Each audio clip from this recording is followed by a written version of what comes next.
This was in a faraway land. There were gyms, but no irony or coffee shops. People took things literally, without drugs. Laird, who wanted to fix her up with this guy, warned her beforehand in exercise class, "Look, Odette, you're a poet. You've been in biz for what, 20 years? Only 15, I'm sure." She had just turned 40 and scowled at him over her shoulder. She had a voice menopausal with whiskey, a voice left to lurch and ruined by cigarettes.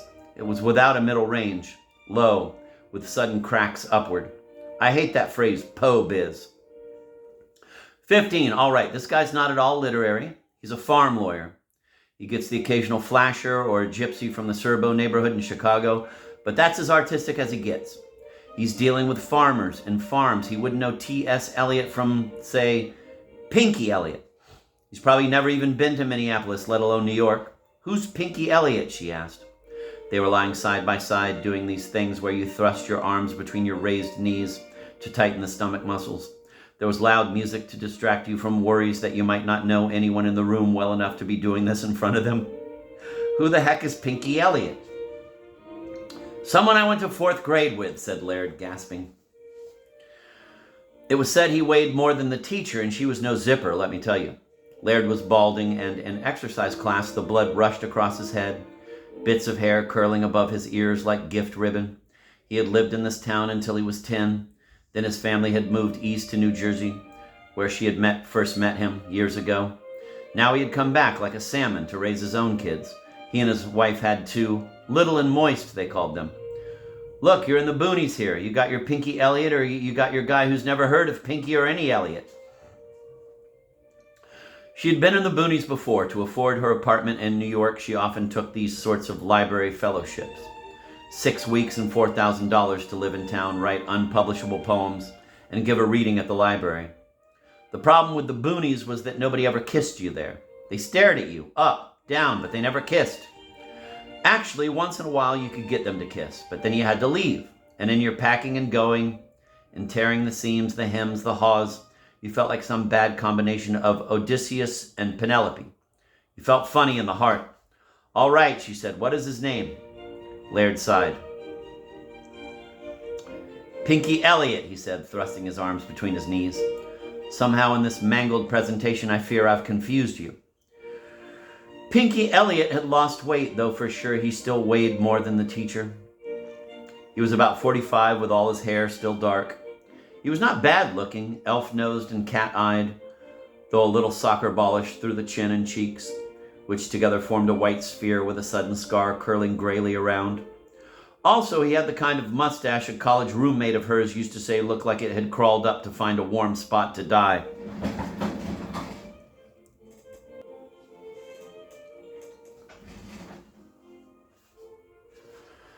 They ate dinner at the only Italian restaurant in town. She drank 2 glasses of wine, the cool heat of it spreading through her like wintergreen.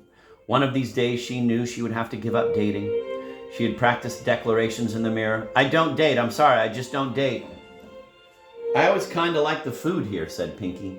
She looked at his round face and felt a little bad for him and a little bad for herself while she was at it, because truly, the food was not good. Flavorless bladders of pasta, passing as tortellini. The cutlets mealy and drenched in the kind of tomato sauce that was unwittingly, defeatedly orange. Poor Pinky didn't know a garlic from a Gumby. "Yes," she said, trying to be charming. "But do you think it's really Italian? It feels as if it got as far as the Canary Islands, then fell into the water." "An East Coast snob," he smiled. His voice was slow with prairie, thick with Great Lakes. "Dressed all in black and hating the Midwest. Are you Jewish?" She bristled. "A Nazi. A hillbilly Nazi gastronomical moron." "No, I'm not Jewish," she said archly, staring him down to teach him this. "Are you?" "Yes," he said. He studied her eyes. "Oh," she said. "Not many of us in this part of the world, so I thought I'd ask." "Yes," she felt an embarrassed sense of loss, as if something that should have been hers but wasn't had been taken away, legally, by the police. Her gaze dropped to her hands, which had started to move around nervously, independently, like small rodents kept as pets.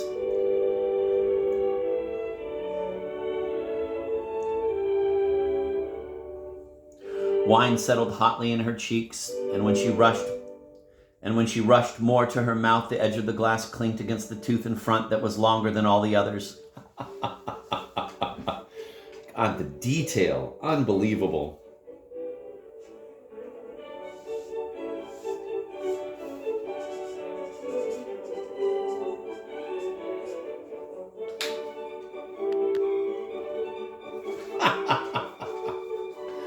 God, what detail. Pinky reached across the table and touched her hair. She had had it permed into waves like ramen noodles the week before. A little ethnic kink is always good to see, he said. What are you, Methodist? On their second date, they went to a movie. It was about creatures from outer space who burrow into earthlings and force them to charge up enormous sums on their credit cards. It was an elaborate urban allegory full of disease and despair, and Odette wanted to talk about it. Pretty entertaining movie, said Pinky slowly. He had fidgeted in his seat through the whole thing and had twice gotten up and gone to the water fountain. Just go into the bubbler, he'd whispered. Now he wanted to go dancing. Where is there to go dancing, said Odette. She was still thinking about the part where the two main characters had traded boom boxes and it had caused them to fall in love. She wanted either Pinky or herself to say something incisive or provocative about directorial vision or the narrative parameters of cinematic imagery, but it looked as if neither of them was going to. Let me repeat that.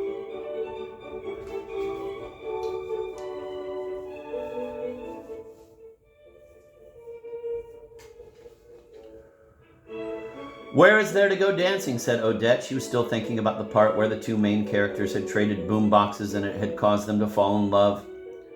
She wanted either Pinky or herself to say something incisive or provocative about directorial vision or the narrative parameters of cinematic imagery, but it looked as if neither of them was going to. There's a place out past the county belt line about 6 miles. They walked out into the parking lot and he leaned over and kissed her cheek, intimate, premature, a leftover gesture from a recent love affair, no doubt. And she blushed. She was bad at love. There were people in the world who were good at love and people who were bad at it. She was bad. She used to think she was good at love, that it was intimacy she was bad at. But you had to have both.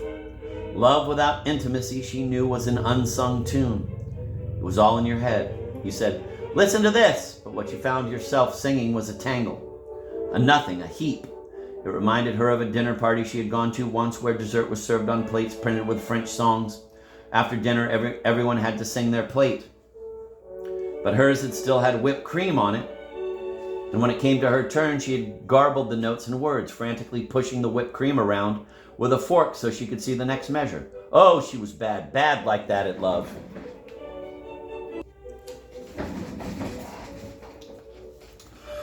Pinky drove them 6 miles south of the country belt line to a place called Humphrey Bogart's. It was rough and wooden, high-beamed, a former hunting lodge. On a makeshift stage at the front, a country western band was playing Tequila Sunrise. 15 years too late, or perhaps too soon. Who could predict? Pinky took her hand and improvised a slow jitterbug to the bass. What do I do now? Odette kept calling to Pinky over the music. What do I do now?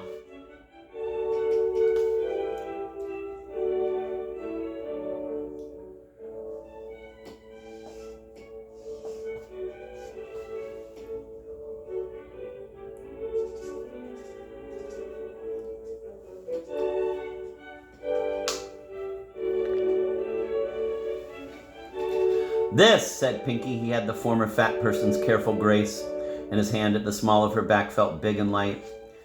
His scar seemed to disappear in the dance light, and a smile drove his mustache up into flattering shadow. Odette had always been thin and tense. We don't dance much in New York, she said. No? What do? We, just wait in line at cash machines?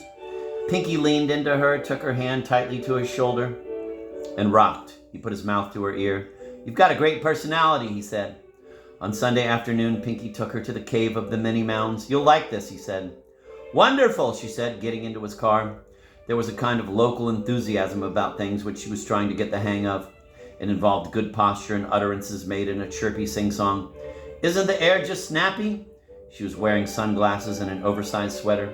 I was thinking of asking you what a cave of many mounds was, and then I said, Odette, do you really want to know? She fished through her pocketbook. I mean, it sounds like a whorehouse. You don't happen to have any cigarettes, do you? Pinky tapped on her sunglasses. You're not going to need these. It's dark in the cave. He started the car and pulled out. Well, let me know when we get there. She stared straight ahead. I take it you don't have any cigarettes. No, said Pinky. You smoke cigarettes? Once in a while. They drove past 2 cars in a row with bleeding deer strapped on them like wreaths, like trophies. Like women, she thought. Damn hunters, she murmured. What kind of cigarettes do you smoke? Do you smoke Virginia Slims? Asked Pinky with a grin. Odette turned and lowered her sunglasses, looked out over them at Pinky's sun-pale profile. No, I don't smoke Virginia Slims. I'll bet you do. I'll bet you smoke Virginia Slims. Yeah, I smoke Virginia Slims, said Odette, shaking her head. Who was this guy?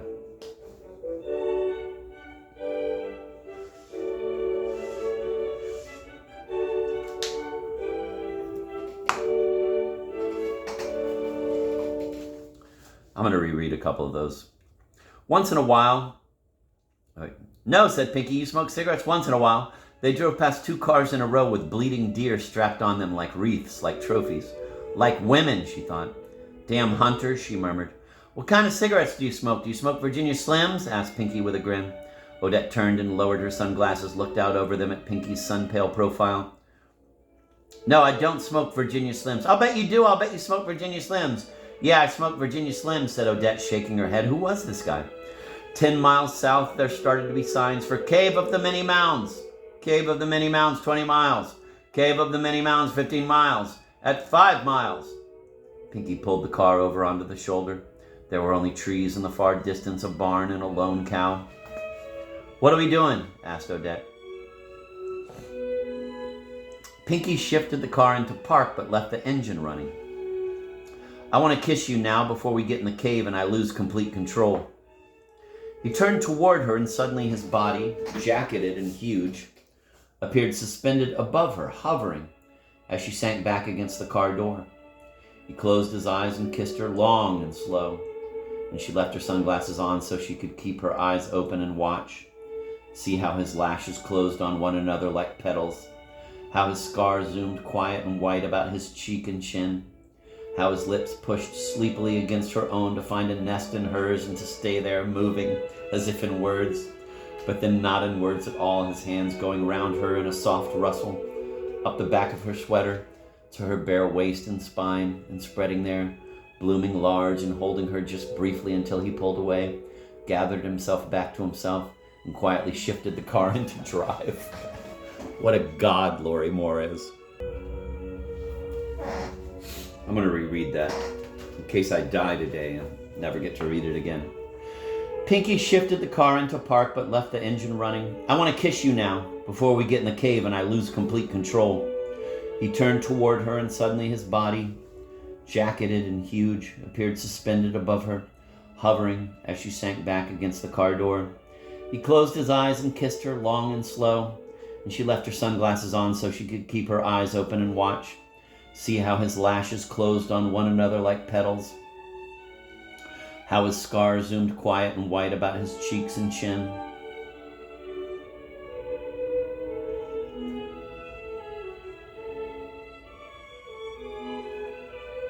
That line I don't understand. How his scars zoomed quiet and white about his cheek and chin. How his lips pushed sleepily against her own to find a nest in hers and to stay there, that I totally understand. Moving as if in words, but then not in words at all, his hands going round her in a soft rustle. I like that it's round her and not around her.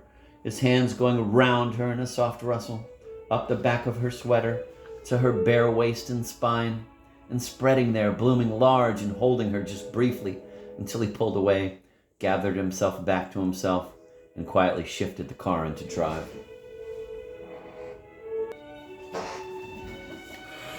Odette sat up and stared out the windshield into space. Pinky moved the car back out onto the highway and picked up speed. We don't do that in New York, rasped Odette. She cleared her throat. No? Pinky smiled and put his hand on her thigh. No, it's, the cash machines. You wait at them forever. Your whole life you're just always... Her hand sliced the air. There.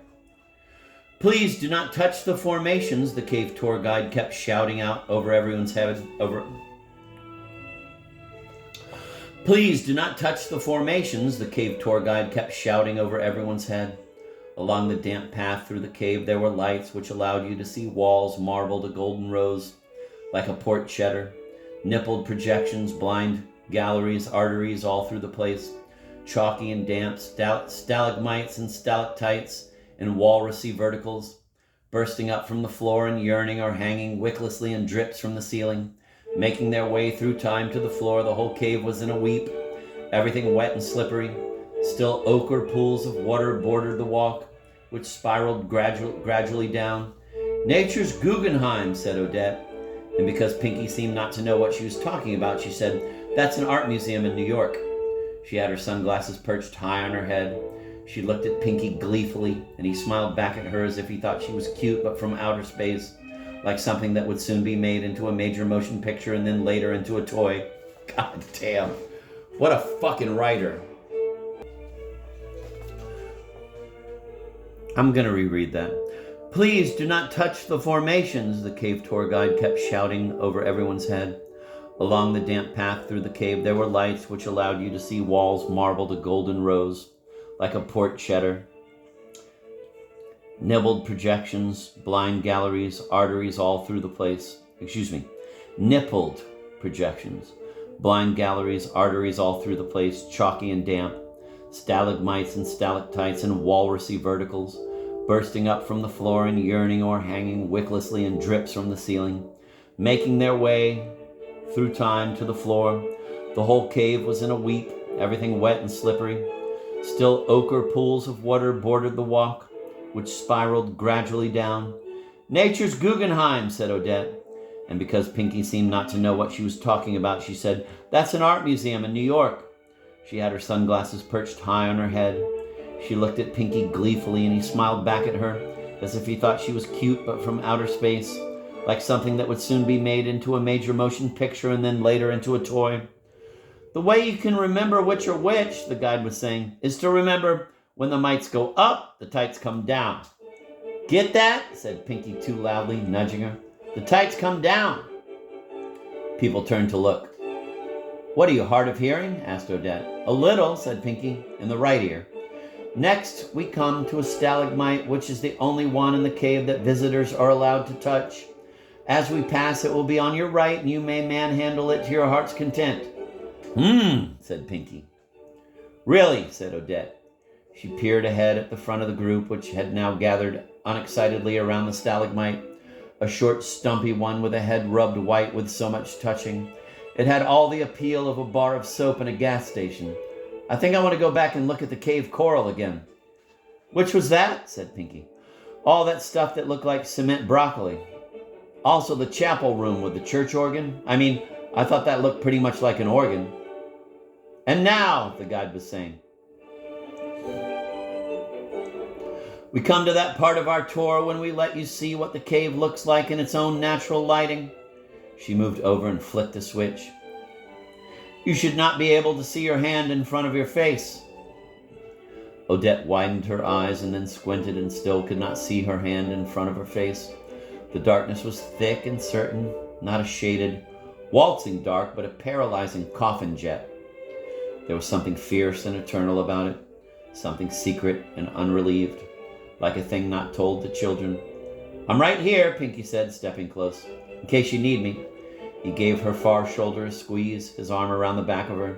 She could smell the soupy breath of him, the spice of his neck near his face, and leaned, blind and hungry, into his arm.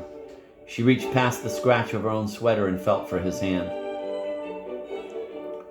We can see now how the cave looked when it was first unearthed and how it had existed eons before in the pitch dark, gradually growing larger, opening up in darkness, the life and the sea of it trapped and never seeing light, a small, moist cavern 1,000,000 years in the making, just slowly opening, and opening inside.